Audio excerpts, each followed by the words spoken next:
السلام عليكم ورحمة الله وبركاته. ازيكم يا حبايبي؟ عاملين ايه؟ يا رب تكونوا بخير. تعالوا بينا النهارده نعمل الفول المدمس اللي هو الاخضر اللي احنا مخزنينه معاكم، اللي انا جايباه من الغيط معاكم ومفرزينه.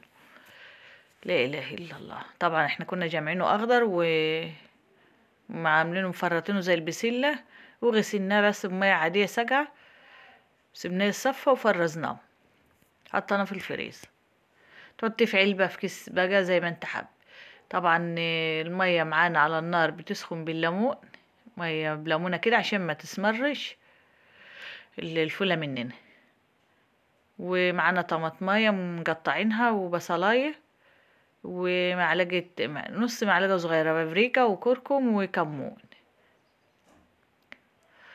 إيه ما شاء الله، لا اله الا الله، سيدنا ونبينا محمد رسول الله. طبعا انا مش هنحط الملح الا لما الفول يطيب، واحنا بنهرسه بقى عشان ايه نحط على قد حولكوا كده.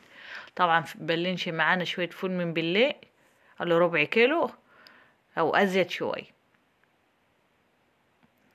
نجيب الكبة بتاعتنا وهنفرمه، نعمل احلى شوية طعمية النهاردة وفول اكل نواشف النهاردة بقى. كل يوم هنعمله ايه نعدوها نواشف النهاردة. لا اله الا الله. طبعا الكرات بتاعنا برضو احنا كنا مقطعينه وحاطينه في الفريزر، مصوراه معاكم برضو، وبخزنه في الفريزر. منين ما بحتاج اعمل طعمية بطلع على طول، كل حاجة عندي تبقى جاهز. لان ممكن يبقى عندي حابة اعمل طعمية وما الاقيش الكرات او الخضار. انا ما حطيتش عليها كزبرة خضراء ولا شبت ولا اي حاجة، ان الحاجات دي بتسمرها، هي الكزبرة الناشفة بس اللي بحطها عليه.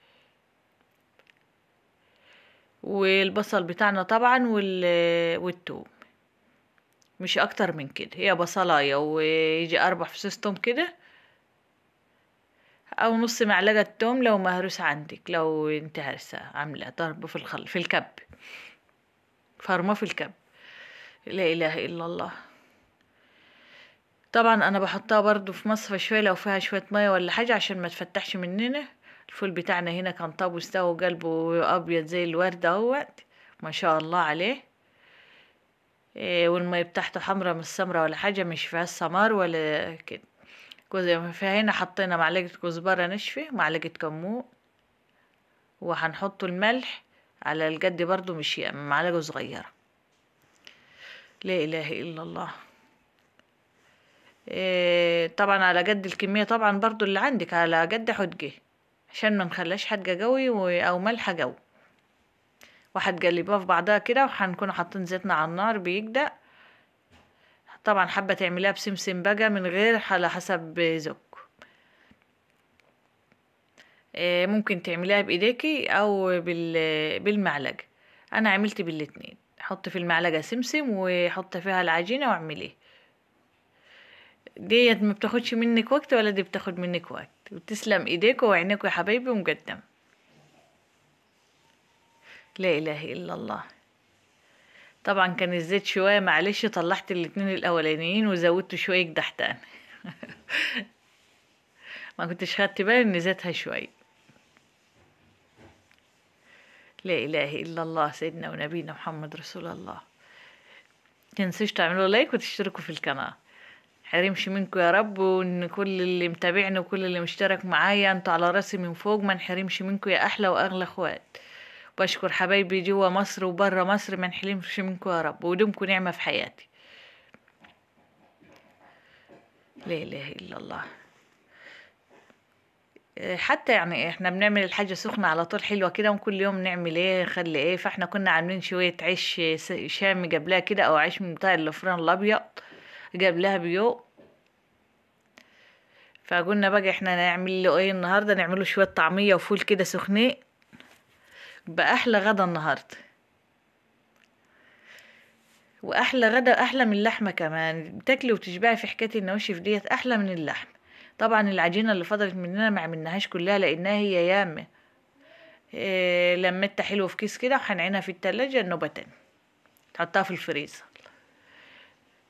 لا اله الا الله. ان شاء الله تقعد معاكي شهر حتى حتناها زي ما هي. لا اله الا الله.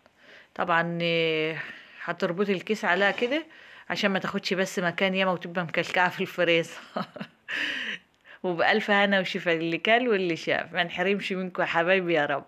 العيش الشامي بتاعنا طبعا هنعمله سندوتشات كده، لو حابة تعملي سندوتشات طعمية او فوق مع السلطة بقى، مع الطحينة، مع الحاجات الحلوة دي، بس انا ما عنديش طحينة.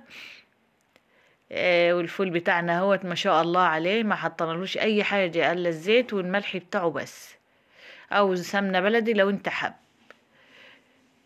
وده كان غدانا النهاردة، وما نحرمش منكم يا رب، بألف هنا وشفا لكم، وتفضلوا معانا. طبعا هتعملي سندوتشات، هو ناقصنا الخضار بس، احنا كان ناقصنا الخضار بس. وايه رايكم في شوية طبق الطعمية الحلو ده؟ نحرمش منكم يا رب، ودومكم نعمة في حياتي. السلام عليكم ورحمة الله وبركاته. أستودعكم الله الذي لا تضيع ودائعه.